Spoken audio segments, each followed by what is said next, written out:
फिर से एक नया टॉपिक है, that is general and middle terms of binomial theorem. आप देख सकते हैं बाइनोमियल थ्योरम एक क्या चल रहा है, एक्सपेंशन होता है, एक सीरीज की तरफ बढ़ रहा है। क्लास 10 में पढ़े थे, पता है, समांतर श्रेणी। तो समांतर श्रेणी में बोलते थे चौथा पद क्या होगा, समझ में आया, पांचवा पद क्या होगा, छठवां पद क्या होगा, तो क्या निकालते थे, T N is equal to निकालते थे a plus N minus one into D. यदि इसी बाइनोमियल थ्योरम में, हमारे पास एक बाइनोमियल थ्योरम है, आप लोग जानते हैं, फॉर्मूला आप लोग को पता है ना, क्या होता है, a प्लस बी का power n is equal to n C zero, a का power n plus n C one, a का power n minus one into B plus dash dash dash n C n, b का power क्या हो जाएगा n, जहां n क्या है, positive integer है। अब मुझे बताओ, कोई बोल दे अचानक से कि इसमें से चौथा पद क्या होगा, कुछ समझ में आया, क्लिक किया दिमाग में, क्या बताना चाह रहा हूं मैं, पांचवा पद क्या होगा, छठवां पद क्या होगा, जैसे क्लास 10 में पढ़े थे ना, सातवां पद क्या होगा, तो उसका हमारे पास एक फार्मूला था जिसको बोलते हैं जनरल टर्म बोलते थे, उसमें भी समझ में आया। तो अब हम देखने वाले हैं कि इसमें अचानक से कोई भी पद आपको पूछ दे डायरेक्ट, तो आप क्या करोगे, सब एक्सपेंस करोगे, फिर काउंट करोगे कि इस टर्म के बीच में ये वाला क्वेश्चन, इस टर्म के बीच में ये वाला हमारे पास व्यंजक मिल रही है, तो उसको आप बताओगे। लेकिन ऐसा करना दिक्कत हो जाएगी ना, पूरा बनाना पड़ जाएगा आपको। अचानक से पांचवा पद बोलेगा, छठवां पद बोलेगा, सातवां पद बोलेगा, है ना। तो एक चीज़ याद रखना, इसका जनरल टर्म का हमारे पास एक फार्मूला है जिसे आप लोग को याद रखना है, ज़्यादा कुछ करने की ज़रूरत नहीं है, इसी में है, आप लोग जान रहे हैं। यहाँ पे क्या लिखते थे पता है, एन सी आर, क्या लिखते थे, ए का power n minus r, B का power r plus n C n, B का पावर एन। अब मेरी बात समझना, हम पहला पद लिखे तो यहाँ जीरो है, एन सी जीरो, पहला पद में एन सी जीरो, यानी कि पहला पद निकाल रहे हैं तो एक कम, एक से एक में एक कम करेंगे, कितना आएगा, जीरो आएगा। ये कौन सा पद है बताओ, दूसरा पद है। तो इसका सीरीज का जो लॉजिक मिल रहा है, क्या मिल रहा है, यहां NC1 लिखा है, मैं कोई सभी पद निकालूं तो उससे एक कम, नहीं आया समझ में। और उसे हम यदि R मान लें, उसको क्या मान लें, R मान लें, देखो यहां पे, तो यही क्या बन जाता है उसका, यदि मैं इसको मैं लिख दूं पांचवा पद निकालूं, मेरी बात समझना, T5 निकालूं, तो मेरे को क्या लिखना पड़ेगा, T5 मतलब terms of binomial theorem, clear. T5 निकालो तो मैं क्या करूं पता है, NC क्या लिखूं बताओ, 4, बहुत बढ़िया, ये लॉजिक पकड़ना है, बहुत सुंदर, समझ में आया, NC 4। अब क्या करूंगा, A का पावर क्या हो जाएगा, N माइनस 4, अब N की वैल्यू क्या है, NC 4 लिख दिया ना मैंने। अब मेरी बात समझना, पांचवा, अभी N ही रखने दो, मैं क्या करूंगा, N माइनस क्या करूंगा 4, और B का पावर क्या करूंगा 4, क्योंकि दोनों का योग कितना आना चाहिए, N आना चाहिए, क्लियर। और ये N कहां से पता चलेगा, अरे कुछ दिया रहेगा ना कि इस फलाने का पांचवा पद निकालो, समझ में आ गया। लेकिन इसको लिखने का एक तरीका है, इस तरीकों को आपको याद रखना है। इसको T पांचवा पद निकालना रहेगा तो इसको क्या करना, 4 + 1 लिखना है। क्या लिखना है जी, 4 + 1 इज इक्वल टू क्या हो जाएगा, NC4, A का power N minus 4 into B का पावर क्या हो जाएगा 4। आप देख सकते हैं यहाँ क्या है बताओ, बोलो ना, 4, यहाँ क्या है बताओ, यहाँ क्या है बताओ, तो इसको मैं क्या लिखूंगा अब, T R + 1 is equal to NCR, A का पावर N माइनस R, वही फार्मूला, B का पावर क्या हो जाएगा R। ये इसका क्या है, जनरल टर्म है, जिसे हम क्या कह सकते हैं, व्यापक पद। किसका व्यापक पद, द्विपद प्रमेय का व्यापक पद। याद रहेगा जी ये फार्मूला, दोहरा तो TR + 1 इज इक्वल टू क्या हो जाएगा, ठीक है, NCR इंटू A का power N minus R into क्या हो जाएगा, B का पावर R। याद रहेगा कि नहीं रहेगा, रहेगा ना। तो ये है इसका व्यापक पद का फार्मूला, जहां आपको पता है ये n की वैल्यू मतलब क्या वहां पे रहेगा, क्वेश्चन में दी रहेगी। ठीक है जी, चलिए आगे बढ़ते हैं। ये एक कॉन्सेप्ट हो गया। एक मिडिल टर्म का कॉन्सेप्ट आता है। टॉपिक 2 ठो है ना, ठीक है। मध्य पद, मीडियन निकाले हो, मीडियन पढ़े हो ना। मीडियन, मीडियन का मतलब कोई भी सीरीज को रहता है उसको घटते क्रम या बढ़ते क्रम में लिखते हैं, फिर बीच वाला टर्म उठा लेते हैं। सो हम ये देखना चाहते हैं कि बीच का पद कौन सा है। अब मेरी बात समझना, इसको तो थोड़ी देर के लिए भूल जाओ, समझो। हमको मध्य पद निकालना है किसी भी चीज का। यदि मान लेते हैं पदों की संख्या, पहला पदों की संख्या 7 है, समझो थोड़ा सा बात को, ठीक है। पदों की संख्या क्या है? 7। और 7 लोग हैं, तो बीच वाला कौन सा होगा, कौन सा पद होगा बताओ? चौथा। लॉजिक वाली बात है ये। तो नहीं आया समझ में? आया ना? मैं बोलूंगा सबसे बीच वाला कौन सा पद होगा। पदों की संख्या कितना है? 7 है। और ये 7 लोग कौन कौन है? तो मैं बोल दिया A B C D E F G, 3 3 6 1 7 लोग। इसको लिख दिया A B C D E F और ये G। मैं आपको पूछा, सोना नहीं, देख लो नहीं तो दिक्कत हो जाएगी। हमेशा के लिए दिक्कत हो जाएगी, ठीक है। बताओ बीच वाला कौन सा पद है? हाँ? डी है। दिख रहा, कैसे पता चला? ये कौन सा पद है बताओ? अरे ये चौथा पद है। समझ में आया? कौन सा पद है? टोटल पद कितना है बताओ? n इज इक्वल टू कितना है? 7 है। अब n इज इक्वल टू 7 है, इसका मतलब ये कौन सा संख्या है? ये विषम है, ऑड है। तो ऑड है तो आप क्या करोगे? सीधा सीधा जैसे 11 बोलूंगा तो इधर 5 हटाओगे, इधर 5 हटाओगे, बीच वाला रहेगा। और शुरू से काउंट करता आऊंगा, काउंट करते आओगे आप लोग, तो ये कौन सा पद होगा? छठवां पद। नहीं आया समझ में? कौन सा पद होगा? छठवां पद। मेरी बात समझना जी। लेकिन यही संख्या यदि दूसरा मैंने कंडीशन अप्लाई कर दिया, पदों की संख्या यदि 10 है, और वो 10 कौन कौन है? A B C D E F G H, कितना हो गया? I कितना हो गया? 4 4 8, 4 4 8 1 9, H I J। अब बताओ इसमें से मध्य पद कौन सा है? तो याद रखना, जब ये क्या हो, इवन हो, तो आपके पास 2 मध्य पद मिलते हैं। कितने मध्य पद? याद करो, मीडियन में भी 2 मिलता था। n सम होता था तो अलग, एक विषम होता था तो अलग। यहां भी वही कॉन्सेप्ट लगाना है, ठीक है। 4 हो गया, ये 4 हटा दिए, इधर 4 हटा दिए, तो ये दोनों मध्य पद निकलेंगे। 10 है तो ये कौन सा पद होगा बताओ?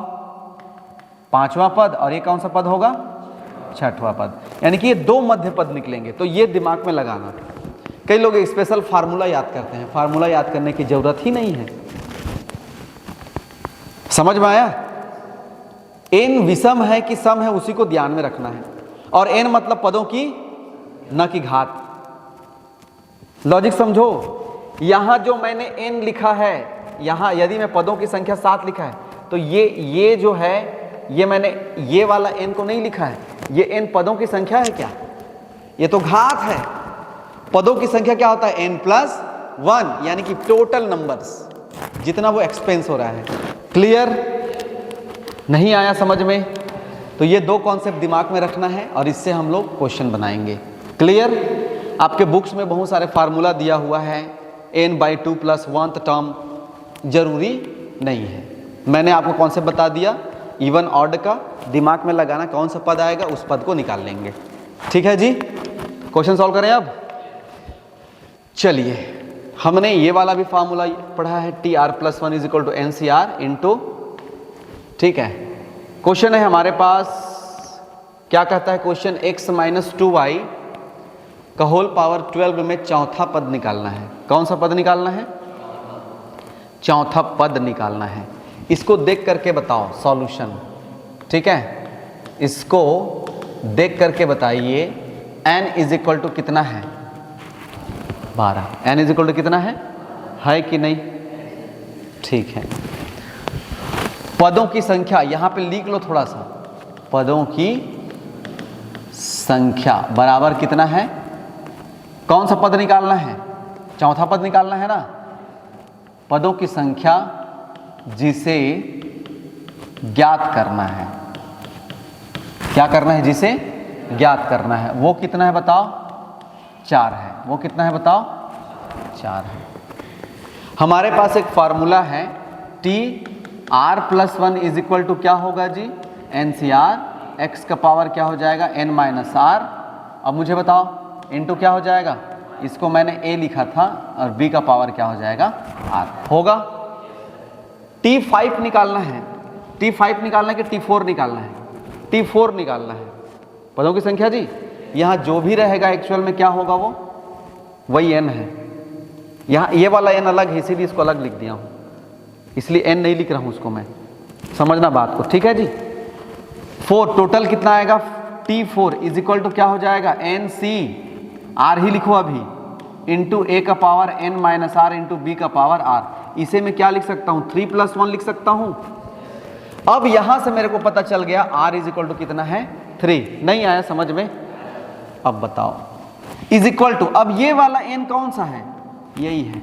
ये क्या हो जाएगा? 12c क्या हो जाएगा बताओ? 3। क्लियर? इंटू ए मतलब क्या? देखो बताओ, एक दिया है, क्या दिया है? a is equal to X और b इज इक्वल टू क्या? -2i है ना कि +2i। मैंने आपको कहा था कि उसको अच्छे से फॉर्म में देखना है। बोलोगे सर -2i क्यों आया? उसको आपको इस फॉर्म में लिखना है जी, +-2y पूरे का पावर कितना हो जाएगा? 12। ठीक, चलो तो क्या हो जाएगा? नेक्स्ट क्या हो जाएगा? a की वैल्यू कितना? हाँ, तो x का पावर क्या हो जाएगा? 12 माइनस कितना? 3 होगा। 12 - 3 इंटू b मतलब क्या? -2y पूरे का पावर r मतलब क्या? 3। अब इसको मेरे को सॉल्व करना है।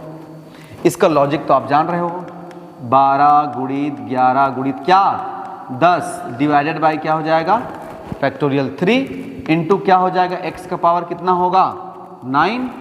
और ये माइनस में देगा कि प्लस में? माइनस दे देगा। इंटू 2 दूनी 4, 4 दूनी 8, -8 इंटू क्या हो जाएगा? y का पावर 3 होगा। आया समझ में? अब इसको आगे और सॉल्व कर सकते हैं, एक आध स्टेप और सॉल्व कर लेते हैं। ये कितना दे देगा? 3 दूनी 6 देगा। ये हो जाएगा 12 गुणित 11 गुणित 10 डिवाइडेड बाई 3 गुणित 2 इंटू क्या हो जाएगा? x to power 9। -8 को इधर रख दूं क्या? इधर जी चलेगा? ये इधर ही रहने दो। इंटू -8 इंटू वाई का पावर क्या हो जाएगा? 3। जो कटता है कटा दो। 3 चौक कितना हो जाएगा? 12, 2 एक कम, 2 दूनी 4। क्लियर? 11 110 हो गया, 110 11 दूनी 22, 220 गुणित -8 into x to power 9 y का पावर 3। क्लियर? अब क्या हो जाएगा? इसको थोड़ा सा कर लो। 8 शून्यम शून्य, 8 दूनी 16, 8 दूनी 16 और 1 17, ये माइनस में आएगा और ये हो जाएगा x टू पावर 9 y का पावर क्या हो जाएगा? 3। यही इसका कौन सा पद होगा? चौथा पद। क्लियर? दिमाग में बैठा जी? ये बाकी सब सेव रहेगा, टेंशन नहीं है। लिख नहीं पाओगे तो बाद में भी लिख सकते हो, आके लिख लेना, ठीक है? सबसे अच्छी बात तो इसकी यही है कि जो भी पढ़ रहे हैं वो कलेक्शन हो रही है, ठीक है ना? दिमाग में बैठ जाएगा। नेक्स्ट क्वेश्चन है गुणांक ज्ञात करना। अभी पद 5वां पद निकालना, 6वां पद निकालना, 7वां पद निकालने के लिए बोल रहा था ये। अब हम लोग देखने जा रहे हैं कि ये x का घात 5 का गुणांक क्या है। तो फार्मूला वही लिखना, TR+1 इज इक्वल टू क्या? NCR, a का power n minus r, b का पावर क्या हो जाएगा? r होगा। अब हमको कुछ नहीं पता, हमको बस एक चीज पता है। क्या पता है? n कितना है बताओ? 8 है, ठीक है? n 8 है तो क्या हो जाएगा? t r+1 is equal to 8c क्या r।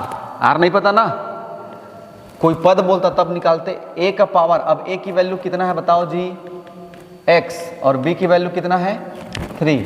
क्या लिखूं बताओ, x का पावर क्या लिखूं n माइनस r मतलब क्या 8 माइनस r। अब b का पावर कितना 3 का पावर कितना r होगा। क्वेश्चन पूछा है x घात 5 का गुणांक क्या होगा, मेरी बात समझना, ठीक है। आप यहां देखिए कि यहां x का पावर क्या लिखा है, इसमें इसको निकालो इधर। x का पावर क्या है 8 माइनस r है, और हम क्या चाहते हैं x का पावर 5। जब तक यहां x का पावर 5 नहीं आएगा, ये जो बचेगा वही उसका क्या है गुणांक है। जब इन दोनों की मैं तुलना करूंगा तो क्या लिख सकता हूं 8 minus r is equal to क्या, नहीं आया समझ में। जब किसी का भी पावर गुणांक बोलता है तो उसको तुलना करना है यहां से, ठीक है। क्या हो जाएगा r इज इक्वल टू क्या हो जाएगा 3 आएगा, इसी वैल्यू को वहीं पुट कर दो, देखना 5 आ जाएगा। ये क्या हो जाएगा पता है t 3 प्लस 1 होगा इज इक्वल टू क्या हो जाएगा 8c3। x का पावर कितना आएगा 5 आ गया, देखो 5 ही निकालना चाह रहे थे, इंटू क्या हो जाएगा 3 का पावर क्या 3। अब इसको सॉल्व करो जी, आप x टू पावर 5 मिलेगा। ये क्या लिख सकते हैं 8 गुणित 7 गुणित 6 डिवाइडेड बाई फैक्टोरियल 3 कितना हो जाएगा 6, और ये 3 तिया 9, 9 तिया 27। x घात कितना हो जाएगा 5 होगा, 6 कट जाएगा, क्या बचा बताओ 8 सत्ते 56 गुणित 27, और यहाँ क्या बचेगा x घात 5।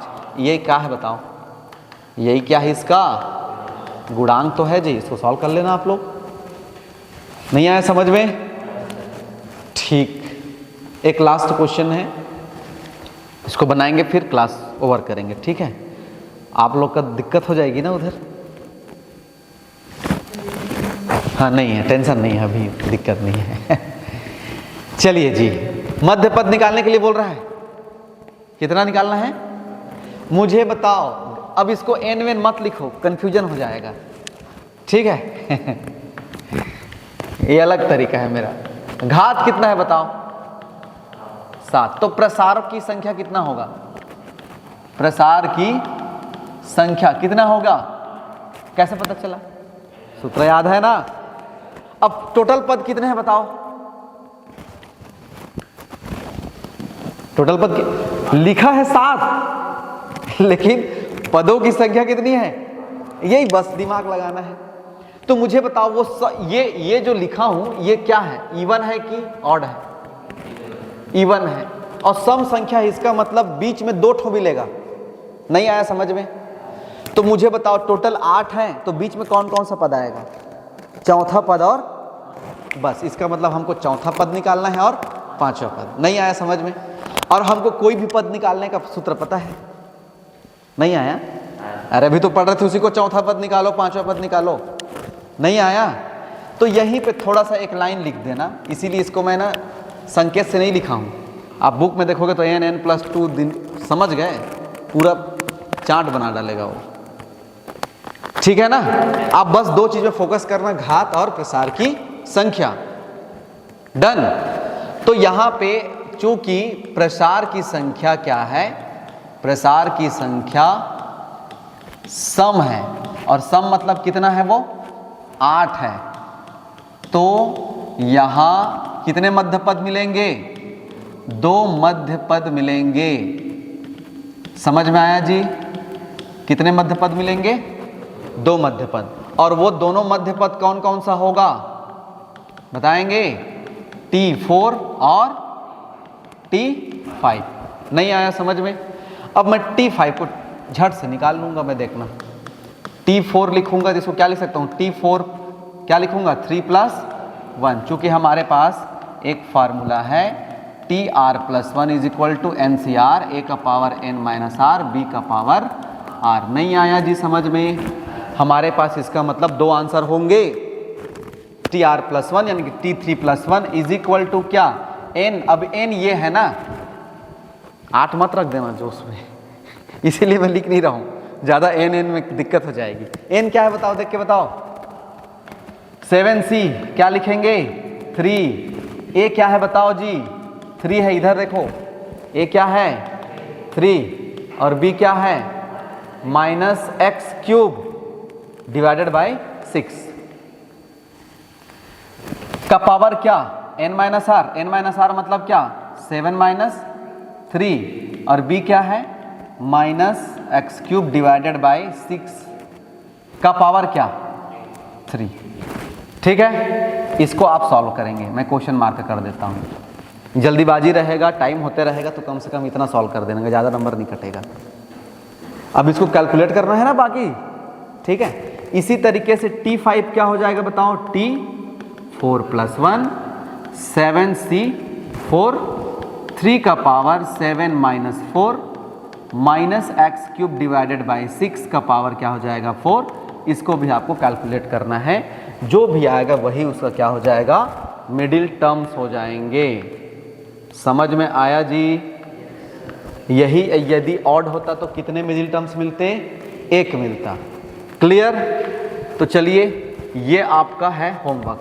दिख रहा है 10, लेकिन प्रसार कितना होगा 11, तो इसमें एक ही मिडिल टर्म मिलेगा, ये आप लोग का HW। क्लियर। इस तरीके से NCERT के जितने भी कॉन्सेप्ट थे हमने डिस्कस कर लिया, प्रायः जो यूजफुल थे। IIT JEE लेवल का जो भी और कॉन्सेप्ट आएगा उसको हम लोग डिस्कस करेंगे, ठीक है। ओके।